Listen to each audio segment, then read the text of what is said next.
Bonjour à tous, donc nous allons donner un avis sur le Epson EH-TW 5200.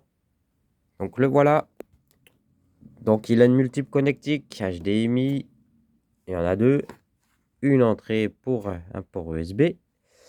Il a une connectique vidéo plus un audio en RCA et ainsi aussi pour le PC. Donc il a un haut-parleur de 5 watts RMS intégré. Alors il fait aussi 3D, ce vidéoprojecteur. Donc sur la 3D, il est excellent. Il n'y a rien à lui reprocher sur la 3D. Donc voilà l'avant. Donc c'était un tri LCD bien sûr. Donc il a la correction de trapèze. Voilà, 60 degrés à gauche, 60 degrés à droite. On peut zoomer aussi. Donc voilà, on peut zoomer sur la lentille. Donc c'est le concurrent direct du W1070 de BenQ. Donc que dire de ce vidéoprojecteur EH-TW 5200? Donc en qualité 2D, donc il est très moyen. Il y a un delta, le delta E qui est faussé. Il est de 5,8 le delta E. Voilà, pour bien faire, il faudrait qu'il soit en dessous de 3. Donc voilà pour ça. Voilà, donc ça c'est sa télécommande. Voilà. Bon, pour moi, il manquerait un petit rétroéclairage parce que voilà, quand on est dans la pénombre, c'est toujours bien d'avoir un petit rétroéclairage. Donc voilà pour ce qui est de ça. Donc il a une connectique complète. Donc ça, c'est très bien, c'est vraiment bien. Donc il a un contraste assez faible.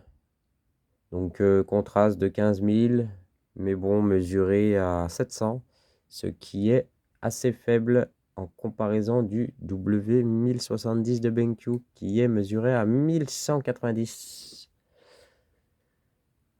Donc voilà pour ce qui est de ça.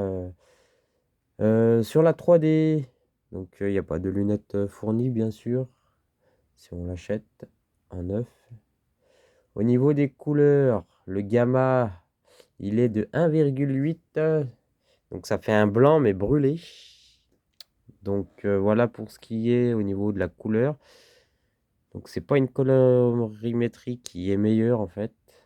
Avec ce delta E qui est mesuré à 5,9. Donc voilà.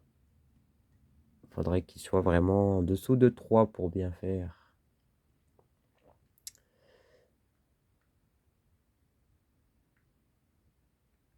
Donc on peut le projeter par contre une image de entre 2,04 m et 2,45 m à 3 mètres de distance. Donc bien sûr avec le zoom.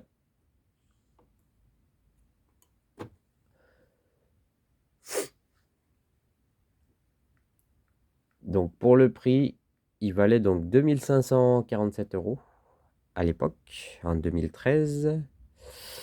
Maintenant, on peut le trouver à peu près à 700 € en neuf, 700 à 800 € en neuf. Et d'occasion, je dirais dans les 350 € à peu près. Donc il a voilà son taux de contraste sur le noir qui est très très bof. Il a 330 pour 1. C'est voilà, comparaison donc avec le BenQ 1070, il a 1330 pour 1. Donc voilà, il y a 1000 d'écart sur le contraste du noir, hein, bien sûr. Donc voilà, donc mon avis sur ce vidéoprojecteur, il est très bien. Par contre, il faut le régler donc en mode dynamique.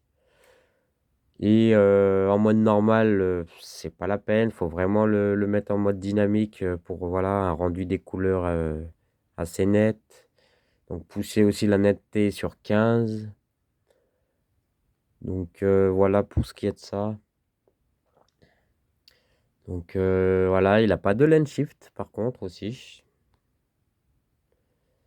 Donc voilà, donc en point.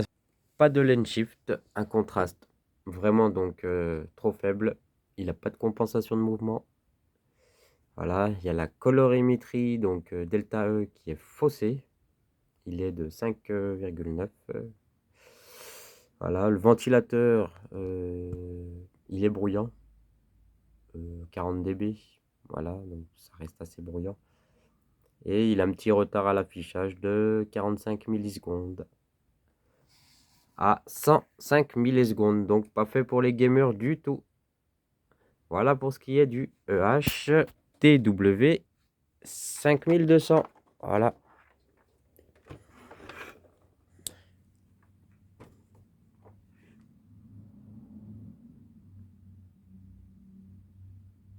Voilà les amis. Bonne journée à vous.